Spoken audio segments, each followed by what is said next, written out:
Hello guys, എല്ലാവരും ഇന്നലത്തെ part 1 video കണ്ടില്ലടാ. Part 1 video കണ്ട് പഠിച്ചോടാ, നോട്ട് എഴുതിയോടാ. പഠിച്ച് നിങ്ങൾ നോട്ട് എഴുതി എങ്കിൽ നിങ്ങൾക്ക് പാർട്ട് 2ലേക്ക് സ്വാഗതം. ഇല്ലാണ്ട് പോടാ, നേരെ പോയി പാർട്ട് 1 കണ്ടിട്ട് വാ. കാരണം എന്ന് വെച്ചാൽ അതിൻ്റെ അത് നമ്മൾ എന്ത് പറയുന്നുണ്ട്, ട്രിഗണോമെട്രീൻ്റെ ബേസിക് ആയിട്ടുള്ള ഒരുപാട് കാര്യങ്ങൾ പറയുന്നുണ്ട്. ഒരുപാട് ഇക്വേഷൻസ് അതിലെടുത്തത്. പക്ഷെ അത് ലെങ്ത് കൂടണ്ടെന്ന് വെച്ചിട്ടാണ് എന്ത് പാർട്ട് 2 ആയിട്ട് ഞാൻ എന്താക്കും, ഇന്ന് ക്വസ്റ്റ്യൻസ് ചെയ്യും. ക്വസ്റ്റ്യൻസ് ചെയ്യണമെങ്കിൽ നിങ്ങൾക്ക് എന്ത് വേണം? ബേസിക് അറിയണം. ബേസിക് അറിയണം എന്ത് വേണം? ആ വീഡിയോ കാണണം. ആ വീഡിയോ കണ്ടാൽ മാത്രം മതിയോ? അത് എഴുതണം, അത് പഠിക്കണം, അത് ബൈ ഹാർട്ട് പഠിക്കണം. Because that equations is very important. So എന്താക്കുക, അത് പഠിച്ചവരാണെങ്കിൽ നിങ്ങൾ ഇതിലേക്ക് കാണാം, അത് പഠിക്കാത്തവരാണെങ്കിൽ അതൊന്ന് പോയിട്ട് നോട്ട് എഴുതി എടുത്തിട്ട് ഒന്ന് പഠിച്ചിട്ട് പാടാ. എന്നാലേ നമുക്ക് ഇത് ചെയ്യാനാവും. നമ്മളെന്ത് ഡയറക്റ്റ് ക്വസ്റ്റ്യൻസിലേക്ക് കടക്കാൻ പോവാം. ഡയറക്റ്റ് ക്വസ്റ്റ്യൻ ഞാൻ എങ്ങനെ ചെയ്യുന്നു ഞാൻ കറക്റ്റ് പഠിപ്പിച്ച് തരും. ഓക്കെ, ഇതിൽ നിന്ന് എങ്ങനെ ക്വസ്റ്റ്യൻ വരും നിങ്ങൾ പേടിക്കണ്ട. ഒന്നാമത്തെ ക്വസ്റ്റ്യൻ, സൈൻ 15ന്റെ വാല്യൂ കാണാൻ ചോദിച്ചു. അപ്പോൾ നമ്മൾ ഇതിനെ എങ്ങനെയാക്കി മാറ്റാം? നമ്മൾ ഒരുപാട് ഫോമാറ്റ് പഠിച്ചിട്ടുണ്ട്. ഏത് കഴിഞ്ഞ വീഡിയോ കണ്ടവരൊക്കെ മനസ്സിലാവും. നമ്മൾ എന്തൊക്കെ പഠിച്ചിട്ടുണ്ട്? സൈൻ എ പ്ലസ് ബി എന്താന്ന് പഠിച്ചിട്ടുണ്ട്, സൈൻ എ മൈനസ് ബി എന്താന്ന് പഠിച്ചിട്ടുണ്ട്. അതുപോലെ തന്നെ കോസ് എ പ്ലസ് ബി പഠിച്ചിട്ടുണ്ട്, കോസ് എ മൈനസ് ബി പഠിച്ചിട്ടുണ്ട്. ഈ സൈൻ എ പ്ലസ് ബി എന്താടാ? ഒന്ന് ഓർത്തെടുത്ത് നോക്ക്. കണ്ടവരാണെങ്കിൽ ഒന്ന് എടുത്തെടുത്ത് നോക്ക്. എന്തുവാ? Sine A cos B plus cos A sine B അല്ലേ? ആണ്. ഇതെന്താ? Sine A minus sine A cos B minus cos A sine B. ഇനി ഈ സാധനമാണ് നമ്മൾ ഇതിലേക്ക് എന്താക്കുന്നത്, അപ്ലൈ ചെയ്യാൻ പോകുന്നത്. എങ്ങനെയാന്ന് കാണണ്ടേ? കാണാലോ. എടാ, നമ്മൾ പുതിയ പെന്നൊക്കെ ഇറക്കിട്ടോ. So luxurious life. അപ്പൊ നമുക്ക് എന്താക്കണം? സൈൻ 15ന്റെ വാല്യൂ കാണണം. യെസ്, സൈൻ 50 കുറച്ച് വലുതാക്കിയതാണല്ല, നിങ്ങൾ കാണുന്നില്ല എന്ന് എനിക്കൊരു സംശയമുണ്ട് കേട്ടോ. കുറച്ച് വലുതാക്കി തരാം.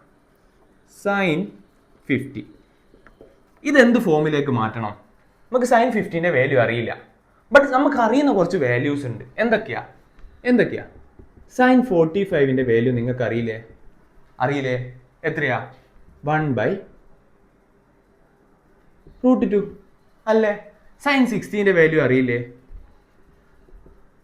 സൈൻ 60ന്റെ വാല്യൂ എത്രയാ? സൈൻ 60ന്റെ വാല്യൂ എങ്ങനെയാണ് കാണുക? ഞാൻ പഠിപ്പിച്ചാന്ന് ഓർമ്മയുണ്ടോ? ഇതെത്രയാ? 0 ഡിഗ്രി, 30 ഡിഗ്രി, 45 ഡിഗ്രി, 60 ഡിഗ്രി. അപ്പോൾ സൈൻ 60 എന്താ? Fingers below 1, 2, 3 fingers below √3 divided by 2. അതറിയാം. അവിടെ സൈൻ 30ന്റെ വാല്യൂ എത്രയാ? ഇതൊക്കെ നമ്മൾ ബൈ ഹാർട്ട് പഠിച്ചു വെച്ചത്. നമുക്ക് ബൈ ഹാർട്ട് അല്ലാത്ത അറിയാത്ത നമ്പറിന്റെ ആണ് നമുക്ക് കാണാൻ ചോദിക്കുക. സൈൻ 30ന്റെ വാല്യൂ എത്രയാ? സൈൻ 30 എന്ന് വെച്ചാൽ എന്താ? 0 ഡിഗ്രി, 30 ഡിഗ്രി. സൈൻ 30 എന്ന് വെച്ചാൽ 1/2.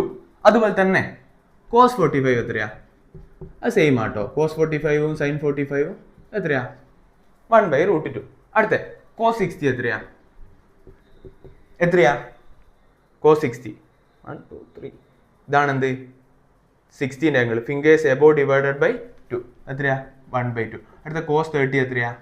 നിങ്ങൾ ആലോചിച്ച് നോക്ക്. കോസ് 30 എത്രയാ?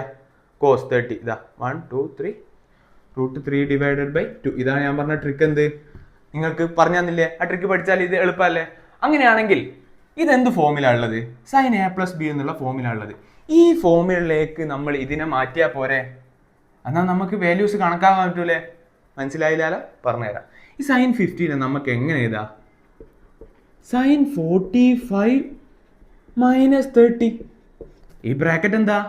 ഈ ബ്രാക്കറ്റിൻ്റെ ഉള്ളിൽ 45 മൈനസ് 30 എത്രയാ? 45 മൈനസ് 30 എത്രയാ? 50. അതെന്നാ സെയിം എന്നല്ലേ? സൈൻ 45 മൈനസ് 30 എന്ന് എന്ത്? സൈൻ 50. ഇതേത് ഫോമാറ്റിലാണ് ഉള്ളത്? സൈൻ എ മൈനസ് ബി എന്ന് പറഞ്ഞ ഫോർമാറ്റിലാണോ ഇതുള്ളത്? ആണ്. സൈൻ എ മൈനസ് ബി എന്ന് പറഞ്ഞാൽ എന്തുവാ? ഇത്. ഓക്കെ, അപ്പൊ എന്തായി? Sine A cos B minus cos A sine B. അങ്ങനെയാണല്ലോ ഇങ്ങനെ വരുന്ന സാധനത്തിന്റെ ജനറൽ ഫോം. ഇങ്ങനെയാണെങ്കിൽ ഇത് സൈൻ എ മൈനസ് ബി എന്ന് പറഞ്ഞ ഫോമിലുള്ളത്. അതെന്താവും? ഇതാവും അതിന്റെ റിസൾട്ട്. സൈൻ എ എന്ന് വെച്ചാൽ എന്താ? ഇവിടെ സൈൻ എന്റെ സ്ഥാനത്ത് എന്താ ഉള്ളത്? സൈൻ 45. എന്റെ സ്ഥാനത്ത് 45 ആണല്ലോ ഉള്ളത്. അപ്പൊ കോസ്, അടുത്ത കോസിന്റെ സ്ഥാനത്ത് എവിടെയാണ്? കോസ് ബി ആണ്. കോസ് ബി എന്ന് വെച്ചാൽ എന്തുവാ? ഇവിടെ ബിന്റെ സ്ഥാനത്ത് എന്തുവാ ഉള്ളത്? 30. കോസ് 30 മൈനസ് ഇതെന്തുവാ? കോസ് എന്റെ സ്ഥാനത്ത് എന്തുവാ ഉള്ളത്? 45 മൈനസ് ഇതെന്തുവാ? സൈൻ ബിന്റെ സ്ഥാനത്തുള്ള എന്താ? മൈനസ് അല്ല കേട്ടോ. സൈൻ എന്തുവാ? ബി എന്തുവാ? 30 അല്ലേ? ഈ വാല്യൂസ് നമുക്കറിയില്ലേ? അറിയാം. sin 45 എത്രയാ? 1/√2. ഇത് ഓൾറെഡി നമ്മൾ ബൈ ഹാർട്ട് പഠിച്ച്. അതുകൊണ്ടാണ് ഞാൻ പറയുന്നത് ബൈ ഹാർട്ട് പഠിക്കണം. ഇൻറ്റു ഇത് എത്രയാ? cos 30 എത്രയാ? cos 30 ഇവിടെ എഴുതി വെച്ചിക്ക് √3/2. ഓക്കെ ആണോ? മൈനസ് cos 45 എത്രയാ? 1/√2 അല്ലേ? ആണ്. sin 30 എത്രയാ? sin 30 എത്രയാ? 1/2. ഇതെന്താവും? √3 മൈനസ് √3 ആവും ഇൻറ്റു 2√2 മൈനസ് 1/2√2 എന്നാവും. ഇത് ഒരു ബ്രാക്കറ്റിൻ്റെ ഉള്ളത്, ഇതൊരു ബ്രാക്കറ്റിൻ്റെ ഉള്ളത്. ഇതിൻ്റെ ഇത് കഴിഞ്ഞാൽ എന്താവും? a/b ഇൻറ്റു c/d എന്താ? AC ഡിവൈഡഡ് ബൈ BD ആണ് കേട്ടോ. ഓക്കെ, അങ്ങനെയാണെങ്കിൽ ഇവിടെ എന്തുവായി? ഇതാ AC 1 ഇൻറ്റു √3 2 ഇൻറ്റു √2 ഓക്കെ. അത് മൈനസ് എന്തായി? ഇതായി. ഒരു ഫോമാറ്റ് കൂടി പഠിപ്പിച്ചു തരാം. a/c മൈനസ് b/c തന്നെയാന്ന് വെച്ചോ. ഇതിന്റെ ഡിനോമിനേറ്റർ രണ്ട് സാധനം ഈക്വൽ അല്ലേ? അങ്ങനെയാണെങ്കിൽ റിസൾട്ട് എന്താണെന്ന് അറിയാവോ? a മൈനസ് b/c എന്നാ വരിക. എന്ന് വെച്ച് കഴിഞ്ഞാൽ അതിന്റെ ഡിനോമിനേറ്റർ എന്താവും? സെയിം ആവും. മോളിന്ന് മാത്രം എന്താവും? മൈനസ് ആവുള്ളൂ. ഓക്കെ, അപ്പൊ ഇതെന്താവും റിസൾട്ട്? √3 മൈനസ് 1/2√2 എന്നാവും. മനസ്സിലായോ? ഇത്രയേ ഉള്ളൂ. ഈ സാധനത്തിന് നമ്മൾക്ക് ഇതിലേക്ക് എന്താക്കണം? അപ്ലൈ ചെയ്യാൻ പറ്റണം. അത്രയാ നിങ്ങൾക്ക് എന്താവും? പ്രോബ്ലത്തിന് ചോദിക്കാൻ വരും. ഇത് ഞാൻ സീരിയസ് ആയിട്ട് എടുക്കുന്നതെന്ന് വെച്ചാൽ ഇത് ശ്രദ്ധിച്ച് കേട്ടാലേ മനസ്സിലാവും. നിങ്ങളൊരു തുടക്കക്കാരനായിട്ടോ കേട്ടോ. ഓക്കെ ഫൈൻ, നമുക്ക് എന്താക്കാം? ഇതെന്നൊരു രീതിക്കും കൂടിയും ചെയ്ത് കാണിച്ചു തരാം. അപ്പൊ നിങ്ങൾക്ക് കുറച്ചുകൂടി മനസ്സിലാവും. ഇതെന്നൊരു രീതി കൂടി ചെയ്ത് കാണിച്ചു തരാം. നമുക്ക് ബ്ലാക്കിങ് എടുക്കാം. എവിടെടാ ബ്ലാക്കിങ് എൻ്റെ? ഓക്കെ, നമുക്ക് sin 15 എങ്ങനെയും മാറ്റാം. sin 15 എങ്ങനെയും മാറ്റാം? നിങ്ങൾ ആലോചിച്ച് നോക്ക്. sin 60 മൈനസ് 45 എന്ന് എഴുതി കൂടെ? അതെന്തുവാ? sin 50 തന്നെയാണോ? ആണ്. അടുത്ത് നമ്മൾ ഇതിനൊന്ന് മാറ്റി എഴുതി നോക്കാം. ഇത് sin a മൈനസ് ബി എന്ന് പറഞ്ഞ ഫോമിൽ തന്നെ അല്ലേ ഉള്ളത്? അങ്ങനെയാണെങ്കിൽ അതിന്റെ ആൻസർ എന്തേനു? sin a എന്റെ സ്ഥാനത്ത് 60 മൈനസ് sin a സോറി കേട്ടോ, മൈനസ് അല്ല, sin a cos ബിന്റെ സ്ഥാനത്ത് എന്താ? 45 മൈനസ് cos a എന്താ വെച്ചാൽ cos 60 ഇൻറ്റു sin b എന്ന് വെച്ചാൽ sin 45. ആണോ? ആണ്. ഇതിന്റെ വാല്യൂസ് എഴുതി നോക്ക്. sin 60 എത്രയാ? √3/2 ഇൻറ്റു cos 45 എത്രയാ? cos 45 1/√2. ഓക്കെ ആണോ? അടുത്ത cos 60 എത്രയാ? 1/2. sin 45 എത്രയാ? sin 45 എത്രയാ? ഇതാ ഇത് 1/√2. അങ്ങനെയാണ് ഇതെന്ത് വരും? √3 ഡിവൈഡഡ് ബൈ 2√2 മൈനസ് 1/2√2. നമ്മുടെ ഡിനോമിനേറ്ററിൽ സെയിം സാധനം വന്നു കഴിഞ്ഞാൽ നമുക്ക് എന്താക്കാം? അത് കോമൺ ആയിട്ട് എഴുതാം. എങ്ങനെ? 2√2 അടിയിൽ 2√2 ആയി. പിന്നെ ഇത് മുകളിലത്തെ സാധനം മൈനസ് ചെയ്താൽ മതി. √3 മൈനസ് 1. എന്താ? എങ്ങനെ ചെയ്തിട്ടും നമുക്ക് കിട്ടിയ എന്റെ റിസൾട്ട് എത്ര? സെയിം ആണ്. അപ്പൊ അതിന്റെ അർത്ഥം എന്തുവാ? ഈ രണ്ട് സാധനവും സെയിം ആണ് എന്ന് വെച്ചാൽ ഈ ഇക്വേഷൻ സെയിം ആണ്, അപ്ലിക്കബിൾ ആണ്. സെറ്റ്. ഇനിയിപ്പോ ഒരു ക്വസ്റ്റ്യൻ കൂടി ചെയ്താൽ നിങ്ങൾക്ക് ഡീറ്റെയിൽ ആയിട്ട് മനസ്സിലാവും. ഇത് എഴുതിയെടുക്കട്ടോ.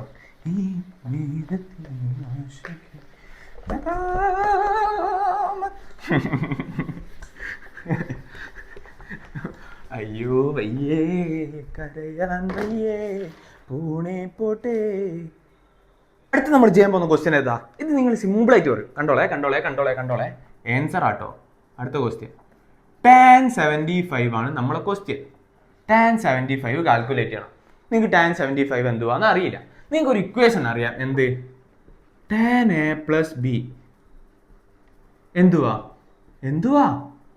tan a plus tan b divided by 1 minus tan a tan b. അറിയാവോ? അറിയാം. tan a minus b എന്തുവാ? tan a minus b എന്തുവാ?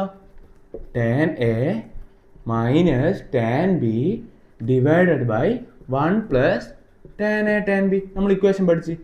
അപ്പൊ നമുക്ക് ഇതിനെ ഈ ഫോർമാറ്റിലേക്ക് കൊണ്ടുവന്നു കഴിഞ്ഞാൽ നമുക്ക് ഈ വാല്യൂസ് ഇട്ട് കൊടുത്തുകൊണ്ട് നമുക്ക് ഡയറക്റ്റ് കണ്ടുപിടിക്കാനാവോ? ആവോ. അങ്ങനെയാണെങ്കിൽ എഴുതിക്കോ. tan 75 നമുക്ക് എങ്ങനെയൊക്കെ മാറ്റാടാ? നമുക്ക് ഈസിലി ആയിട്ട് നോക്കാം. ടാൻ്റെ 45ൻ്റെ വാല്യൂ നമുക്കറിയാം. ടാൻ്റെ 30 വാല്യൂ കണ്ടുപിടിക്കുന്നത് ട്രിക്ക് നമുക്കറിയാം. അങ്ങനെയാണെങ്കിൽ ടാൻ 75നെ നമുക്ക് എങ്ങനെ മാറ്റാടാ? ടാൻ എന്തായി? 45 പ്ലസ് ടാൻ 30 എന്ന് വെച്ചാൽ എന്തുവാ? ടാൻ 75 അല്ലേ? ഇത് എന്ത് ഫോർമാറ്റിലേക്കായി? ടാൻ എ പ്ലസ് ബി എന്ന് പറഞ്ഞ ഫോർമാറ്റിലേക്കായോ? ആയി. ഇനിയിപ്പോൾ ഇതിൻ്റെ ഇക്വേഷനിലേക്ക് കൊടുക്കുക. ഇതെന്തുവാ? ടാൻ എ പ്ലസ് ബി എന്ന് വെച്ച് കഴിഞ്ഞാൽ ടാൻ എന്റെ സ്ഥാനത്ത് എന്തുവാ? ടാൻ 45 പ്ലസ് ടാൻ ബിന്റെ സ്ഥാനത്ത് എന്തുവാ? ടാൻ ഇവിടെ ബിന്റെ സ്ഥാനത്ത് 30 divided by 1 minus tan A എന്ന് വെച്ചാൽ ടാൻ 45, ടാൻ ബി എന്ന് വെച്ചാൽ ടാൻ 30. ഇനിയിപ്പോൾ നമുക്കറിയാം ഇതിന്റെ വാല്യൂസ് നമ്മൾ ഈസിലി നമ്മൾ ഇന്നലെ കാൽക്കുലേറ്റ് ചെയ്തില്ലേ? ടാൻ 45 എന്തുവാ? ടാൻ 45 എന്ന് വെച്ചാൽ root of fingers below divide by root of fingers above എന്ന് വെച്ചാൽ √2 ഡിവൈഡഡ് ബൈ √2 ആവും. നമ്മൾ ഇക്വേഷൻ ട്രിക്ക് കാണാത്തവരൊന്നും കാണാണ്ട് ചെന്ന് നോക്കി കഴിഞ്ഞാൽ എന്താവും? ഈസിലി ആണ്. അടുത്ത ടാൻ 30 എന്തുവാ? ടാൻ 30 എന്തുവാ? Root of fingers below divided by എന്തുവാ? √1 divided by root of fingers above 1 2 3. അപ്പോൾ √3 എന്ന് വെച്ച് കഴിഞ്ഞാൽ 1/√3. ഈസിലി. ഇത് നമ്മൾ എന്തായി എത്ര പെട്ടെന്നുണ്ടാ കണ്ടുപിടിച്ചേ? അതേ ഇക്വേഷൻ ആ ട്രിക്ക് ഉപയോഗിച്ചോട്ടോ. ആ ട്രിക്ക് കാണാത്തവർ എന്തായാലും ഒന്ന് പോയി കാണാം. ടാൻ 45 എന്തുവാ? 1 പ്ലസ് ടാൻ എത്രയാ? 30 എന്തുവാ? 1/√3 ഡിവൈഡഡ് ബൈ 1 മൈനസ് ടാൻ 45 എന്തുവാ? ടാൻ 45 1 ഇൻറ്റു എന്തായി? 1/√3 എന്ന് വെച്ച് കഴിഞ്ഞാൽ 1 plus 1/√3 by divided by 1 minus 1/√3. Simple. എടാ ഞാൻ നിങ്ങളോട് പറഞ്ഞില്ലേ ഇക്വേഷൻസ് കണ്ട് നിങ്ങൾ പേടിക്കേണ്ട, ക്വസ്റ്റ്യൻ ചെയ്യുമ്പോൾ എല്ലാം മനസ്സിലാവുന്നു. നിങ്ങൾക്ക് മനസ്സിലായി. നിങ്ങൾ എന്താക്കാന്ന് വെച്ചാൽ ഇത് കുറച്ച് കൂടി എന്താക്കുക, പ്രോബ്ലംസ് ചെയ്ത് നോക്കുക. എന്നാൽ നമ്മൾ പ്രോസസ്സ് ഈസി ആവിടാ. നിങ്ങളിങ്ങനെ കഷ്ടപ്പെട്ട് പഠിക്കുമെന്ന് വേണ്ട, ഇങ്ങനെ ഇഷ്ടപ്പെട്ട് പഠിച്ചാൽ മതി. നിങ്ങൾ ഓവർ സ്ട്രെയിൻ കൊടുത്ത് പഠിക്കണ്ട. ഞാൻ പറയുന്നത് നിങ്ങൾ എന്താക്കാന്ന് വെച്ചാൽ ഇഷ്ടപ്പെട്ട് പഠിച്ചു കഴിഞ്ഞാൽ നിങ്ങൾക്ക് എന്താക്കും? ഈ പ്രോസസ്സ് നിങ്ങൾക്ക് ഇഷ്ടപ്പെടാൻ തുടങ്ങും. ഈ പ്രോസസ്സ് നിങ്ങൾ ഇഷ്ടപ്പെട്ട് തുടങ്ങിക്കഴിഞ്ഞാൽ നിങ്ങൾ എന്താവും? അതിൽ ലയിച്ച് തുടങ്ങിക്കഴിഞ്ഞാൽ നിങ്ങൾക്ക് വീണ്ടും ഇഷ്ടമായിരിക്കും പഠിക്കാൻ, അല്ലെ വീണ്ടും ഇഷ്ടമായിരിക്കും പ്രോബ്ലംസ് ചെയ്യാൻ. അതങ്ങനെയൊക്കെ ചെയ്ത് കഴിഞ്ഞാൽ നിങ്ങളെന്താവും? അച്ചീവ്മെൻറ്റ്സ് നേടിയെടുക്കും. അവിടെ ഞാൻ ഇതൊക്കെ ഒരു പോയിന്റ് എത്തിയപ്പോൾ പഠിച്ചത്. ഞാൻ ഡിഗ്രി ഒക്കെ കഴിഞ്ഞ് ഇങ്ങനെ നിൽക്കുമ്പോൾ നമുക്ക് എന്താക്കണം? എവിടെയെങ്കിലും എത്തിപ്പെടണം, എന്തെങ്കിലും ഒരു കോഴ്സ് പഠിക്കണം, പഠിക്കുന്ന ഒരു നല്ല കോളേജ് പഠിക്കണം എന്ന് വിചാരിച്ചിട്ട് ഞാൻ എന്താക്കി? നിങ്ങൾക്കറിയാം ഞാൻ ജാം എക്സാം നേടി. അതൊക്കെ നേടിയെടുത്തിട്ട് ഞാൻ ഇന്നലെ വീണ്ടും കോളേജിൽ പോയി. എൻ്റെ ടീച്ചേഴ്സിന് ഭയങ്കര ഇഷ്ടമാട്ടോ. കാരണം എന്താ വെച്ച് കഴിഞ്ഞാൽ ഞാൻ എല്ലാത്തിലും ആക്റ്റീവായിട്ടുള്ള ഒരാളെയാണ്. സ്പോർട്സിലായിക്കോട്ടെ, അക്കാദമിക്സിലായിക്കോട്ടെ, പിന്നെ എല്ലാത്തിലും അടുത്ത പരിപാടികൾക്കായിക്കോട്ടെ, എല്ലാത്തിലും ആസ്വദിച്ച് ചെയ്യുന്ന ഒരാളെയാണ്. അപ്പോൾ ടീച്ചേഴ്സിനെല്ലാം നമ്മൾ ഓർമ്മയുണ്ട്. ടീച്ചേഴ്സ് നമ്മളൊക്കെ കണ്ടു കഴിഞ്ഞ് ടീച്ചേഴ്സിനോട് ഞാൻ പറഞ്ഞ ഇങ്ങനെ എക്സാമൊക്കെ കിട്ടി മിസ്സേ, എക്സാമൊക്കെ പാസ്സായി മിസ്സേ എന്നൊക്കെ പറയുമ്പോൾ അവർക്ക് ഭയങ്കര സന്തോഷമാണ്. നമ്മളൊരു പോയിന്റിലെത്തി, നമ്മളൊരു കാര്യങ്ങൾ ചെയ്തു തുടങ്ങാന്ന് പറഞ്ഞപ്പോൾ ഞാൻ ഇങ്ങനെ പറഞ്ഞു ഇങ്ങനെ ചാനൽ തുടങ്ങാൻ പോവാണെങ്കിൽ ഞാൻ എടുത്ത വീഡിയോസൊക്കെ കാണിച്ചു കൊടുത്തു. ടീച്ചർമാർക്ക് ലോകച്ചിരി. അപ്പോൾ എന്ന് വെച്ചാൽ അതാ ഞാൻ പറഞ്ഞത്. അങ്ങനത്തെ വീട്ടുകാർക്ക് കാണിച്ചു കൊടുത്തു, അച്ചീവ്മെൻറ്റ്സ് നേടി വീട്ടുകാർ പ്രൗഡായി. അതാണ് ഞാൻ പറഞ്ഞത്. നിങ്ങൾ എന്താക്കുക? പഠിക്കുന്നതിന് ഒരു ലക്ഷ്യം വെക്കുക. നിങ്ങൾക്കൊരു പോയിന്റിൽ എത്തിപ്പെടണം, അല്ലെങ്കിൽ ഇങ്ങനെ വീട്ടുകാരെ പ്രൗഡാക്കണം. കാരണം വെച്ചാൽ അവർ അത്രയും കഷ്ടപ്പെട്ടിട്ടാണ് നിങ്ങളെന്താക്കുന്നത്? പഠിപ്പിക്കുന്നത്. നിങ്ങളിപ്പോൾ ട്യൂഷന് പോകുന്നുണ്ട് അതായിക്കോട്ടെ, സ്കൂളിൽ പോകുന്നുണ്ട് അതായിക്കോട്ടെ, സ്വന്തമായി നമുക്ക് പൈസ ഉണ്ടാക്കാൻ നോക്കുമ്പോൾ നമുക്ക് മനസ്സിലാവുന്നത് അതിൻ്റെ വാല്യൂ. അങ്ങനെയാണെങ്കിൽ നിങ്ങൾ എന്താക്കുക? ആ വാല്യൂ എന്താക്കുക? മനസ്സിലാക്കുക. എന്നിട്ട് എന്താക്കുക? 1 മണിക്കൂർ അല്ലെ 2 മണിക്കൂർ നിങ്ങൾ ഡെയിലി പഠിക്കുക. എന്നിട്ട് എന്താക്കുക? പേരൻസിന് പ്രൗഡാക്കുക. അതൊരു ഭയങ്കര മൂമെൻ്റാടാ. നിങ്ങളൊരു എക്സാമിന് തന്നെ ഒരു മാർക്ക് വാങ്ങി വന്ന് അവർക്ക് കാണിച്ചു കൊടുത്ത് നോക്ക്. അവരെ ഹാപ്പിനെസ് അതൊക്കെയല്ലേ. എന്താക്കുക? നിങ്ങൾ നന്നായി പഠിക്കടാ. നന്നായി പഠിക്കാന്ന് വെച്ച് കഴിഞ്ഞാൽ ഇഷ്ടപ്പെട്ട് പഠിക്കുക. ആ പ്രോസസ്സിനെ ഇഷ്ടപ്പെട്ടുകൊണ്ട് ചെയ്യുക. അല്ലാണ്ട് എനിക്ക് കഴിയില്ല, ഞാൻ പഠിക്കുന്നില്ല, ഇവൻ എന്തിനാ വീഡിയോ കളിക്കുന്നത്, ഇതെന്തിനാ അങ്ങനെ ചോദിച്ച് നിങ്ങൾ പഠിച്ചിട്ട് കാര്യമില്ല. കാരണം എന്ന് വെച്ചാൽ നിങ്ങൾക്കിത് മൈൻഡിൽ നിൽക്കണം. നിങ്ങൾക്ക് എക്സാമിന് എഴുതണം. ഒരു ഡ്രീം വെക്കുക. നിങ്ങൾ ഈ പോയിന്റിലാണ് നിൽക്കുന്നതെന്ന് വെച്ചോ, എന്ന് പറഞ്ഞൊരു പോയിന്റിലാണ് വെക്കുന്നതെന്ന് വെച്ചോ, നിങ്ങൾ എന്താക്കുക? നല്ലൊരു ഡ്രീം വെക്കുക. കാരണം ഈ ഡ്രീമിൽ നിങ്ങൾക്ക് എന്തായാലും എത്തിപ്പെട്ടേ മതിയാവും. മഷി തീർന്നു കേട്ടോ. ഈ ഡ്രീമിൽ നിങ്ങൾക്ക് എത്തിപ്പെട്ടേ മതിയാവും എന്നുള്ളൊരു ഡ്രീം വെക്കുക. അങ്ങനെയാണെങ്കിൽ ഇവിടെ വരുന്ന പ്രയാസങ്ങളൊക്കെ നിങ്ങൾ എന്താകുന്നടാ? തുള്ളി എന്താക്കും? തരണം ചെയ്ത് നിങ്ങളെ ഡ്രീമിലേക്ക് എത്തിപ്പെടും. അതേ സ്ഥാനത്ത് ഡ്രീം ഇല്ലെങ്കിൽ, നിങ്ങൾക്ക് ഒരു അച്ചീവ്മെൻറ്റ്, ഒരു പോയിന്റ് ഇല്ലെങ്കിൽ, നിങ്ങൾ ഈ പ്രോസസ്സിൽ വെറുതെ ഒഴുക്കിനൊത്ത് പോവുകയാണെങ്കിൽ അതുകൊണ്ട് എന്താടാ? കാര്യം ഉണ്ടാവില്ല. ഒഴുക്കിനനുസരിച്ച് പോവാന്നല്ല, ഗ്രോ വിത്ത് ദാറ്റ് ഫ്ലോ എന്ന് വെച്ചാൽ ആ ഫ്ലോക്ക് അനുസരിച്ച് നിങ്ങൾ പോയിക്കോ. പക്ഷെ അതിൻ്റെ എന്താക്കണം? നിങ്ങൾ വളരണം. Grow with that flow.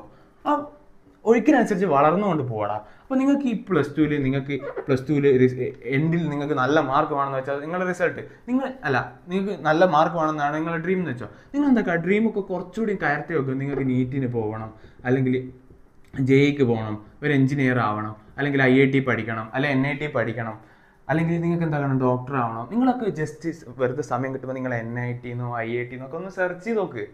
അതിൻ്റെയൊക്കെ ആ ഒരു രസം അവർക്ക് കിട്ടുന്ന ആ ഫീൽഡിലേക്കുള്ള കാര്യങ്ങൾ ഒക്കെ മനസ്സിലാകുമ്പോൾ നമ്മൾ എന്താവും, ഡ്രീം നമ്മൾ താനേ എന്താവും ടോപ്പിലേക്ക് വരുവിടാ. കാരണം നിങ്ങൾ റിസോഴ്സസ് ഒരുപാടുണ്ട്. നിങ്ങൾക്ക് പഠിക്കാനും നിങ്ങൾക്ക് എൻജോയ് ചെയ്യാനും എല്ലാത്തിനും ഒരുപാട് റിസോഴ്സസ് ഉണ്ട്. ഈ മൊബൈൽ ഫോൺ ഞാൻ ഒരിക്കലും പറയില്ല കേട്ടോ ഡേഞ്ചറസ് സാധനം എന്ന്. ഈ മൊബൈൽ ഫോൺ നിങ്ങൾ യൂസ് ചെയ്യണം, വേണ്ട രീതിക്ക് യൂസ് ചെയ്യണം. കാരണം എന്ന് വെച്ച് കഴിഞ്ഞാൽ അത്രക്കും കാര്യങ്ങളുണ്ട്. നിങ്ങൾ ഈ ChatGPT ഒക്കെ കണ്ടില്ലേ? ChatGPT ഒക്കെ എത്ര ആൾ യൂസ് ചെയ്യുന്നുണ്ട്? നിങ്ങൾ എക്സാമിൻ്റെ പീരീഡ് അല്ലെങ്കിൽ ക്വസ്റ്റ്യൻസ് ചെയ്യാനൊക്കെ ChatGPT ഒന്ന് യൂസ് ചെയ്ത് നോക്ക്. ഇറ്റ്സ് വെരി യൂസ്ഫുൾ ഡാ. അതുപോലെ തന്നെ നിങ്ങൾ എന്താക്കി മൊബൈൽ ഫോണിൽ ഗൂഗിളിൽ സെർച്ച് എഞ്ചിനൊക്കെ പോയിട്ട് നിങ്ങൾ എന്താക്കി ഈ IIT എന്നും NIT എന്നൊക്കെ ഒന്ന് വെറുതെ സെർച്ച് ചെയ്ത് നോക്ക്. അപ്പോൾ നിങ്ങൾക്ക് അതൊക്കെ കണ്ട് ഇഷ്ടപ്പെട്ടിട്ട് എന്താവും, നിങ്ങൾക്ക് തന്നെ സ്വന്തമായിട്ട് നിങ്ങൾ സെൽഫിന് തോന്നും ഇവിടെയൊക്കെ എത്തിപ്പെടണം, ഇവിടെയൊക്കെ ഒന്ന് പഠിക്കണം. അങ്ങനെയൊക്കെ എടാ നിങ്ങൾ കഷ്ടപ്പെട്ടാൽ കിട്ടാവുന്നതേ ഉള്ളൂ. ഇതൊക്കെ കഷ്ടപ്പെട്ടാൽ കിട്ടും. അതിന് നിങ്ങൾ എന്താക്കണം, ഈ പ്ലസ് ടു ഒക്കെ കഴിഞ്ഞിരുന്നിട്ട് നമ്മൾ ആലോചിക്കണം ഇനിയിപ്പോൾ അവിടെ പോകണോ എന്നൊക്കെ ആലോചിക്കുമ്പോഴത്തേക്ക് അതൊരു സമയം നമ്മൾ വേസ്റ്റായി. ഈ പ്ലസ് ടു പഠിക്കുന്ന സമയത്തൊക്കെ നിങ്ങൾ അതിനെപ്പറ്റിയൊക്കെ ആലോചിച്ച് വെച്ച് നിങ്ങൾ ഡ്രീമിൽ വെച്ചെന്ന് വെച്ചോ, നിങ്ങൾ ഓട്ടോമാറ്റിക്കലി എഫേർട്ട് ഇടുക. പിന്നെ നിങ്ങൾക്ക് ഒരു പ്രശ്നമല്ല, നിങ്ങൾക്ക് ഡിസ്ട്രാക്ഷൻസ് ഒന്നും ഒരു പ്രശ്നമല്ല. നിങ്ങൾ എന്താക്കും, നിങ്ങൾ ഡ്രീം മൂമെൻറ്റിൽ എത്തും. ഡ്രീം മൂമെൻറ്റ് നിങ്ങൾ അച്ചീവ് ചെയ്യും. ഞാനിപ്പോൾ നിൽക്കുന്നത് അതുപോലത്തെ ഒരു ഡ്രീം മൂമെൻറ്റില്ല. ഞാൻ എക്സാമിന് പോയി, ആ എക്സാം ക്രാക്ക് ചെയ്ത് NITയിൽ അഡ്മിഷൻ എടുത്ത് ഞാൻ ഡ്രീം മൂമെൻറ്റിലാണ് നിൽക്കുന്നത്. ഞാൻ ആ അഡ്മിഷൻ എടുക്കുന്ന പ്രോസസ്സിൽ ഞാൻ ആഗ്രഹിച്ചാണ് എന്ത്, എനിക്ക് ടീച്ചർ ആവണം. അപ്പോൾ നമുക്ക് എന്താ, ടീച്ചർ ആവാൻ ഡിഗ്രി മാത്രമുള്ള നമുക്ക് അവസരം തരില്ല. പക്ഷെ നമുക്ക് നമ്മുടെ ആഗ്രഹമാണല്ലോ വലുത്. എന്തായി, ആഗ്രഹത്തിന് പുറത്ത് ഞാൻ എന്ത് ചെയ്ത് സ്വന്തമായിട്ട് സ്വയം പ്രഖ്യാപിത ടീച്ചറായി. എങ്ങനെ, എനിക്ക് ബോർഡുണ്ട്, ക്ലാസ് എടുക്കാൻ പെന്നുണ്ട്, ഞാൻ എൻ്റെ അറിവ് എന്താകുന്നു ക്ലാസ് എടുക്കുന്നു. നിങ്ങൾ ഇഷ്ടമുള്ള ആൾക്കാർ കാണുന്നു, ഇഷ്ടമില്ലാത്ത ആൾക്കാർ കാണുന്നില്ല. വേണ്ടവർക്ക് ഉപകാരമാകുന്നില്ല. ഞാൻ വേറെ ആരെയും ഉപദ്രവിക്കുന്നില്ല. എൻ്റെ ഇഷ്ടത്തിനനുസരിച്ച് ജീവിക്കുന്നു, എൻ്റെ ഇഷ്ടങ്ങൾക്ക് അനുസരിച്ച് ജീവിക്കുന്നു. ഇത്രയേ ഉള്ളൂ. നിങ്ങൾ എന്താക്കുക, നന്നായി പഠിക്കുക. ഇതൊക്കെ സ്കിപ്പ് ചെയ്ത ആൾക്കാർക്ക് എന്താ നഷ്ടമാണ്. നിങ്ങൾ എന്താക്കുക, ഡ്രീം വെക്കുക, പഠിക്കുക. അപ്പോൾ നമുക്ക് അടുത്ത ടോപ്പിക്കിലേക്ക് പോയിക്കൂടെ? പോവാം. Let's go.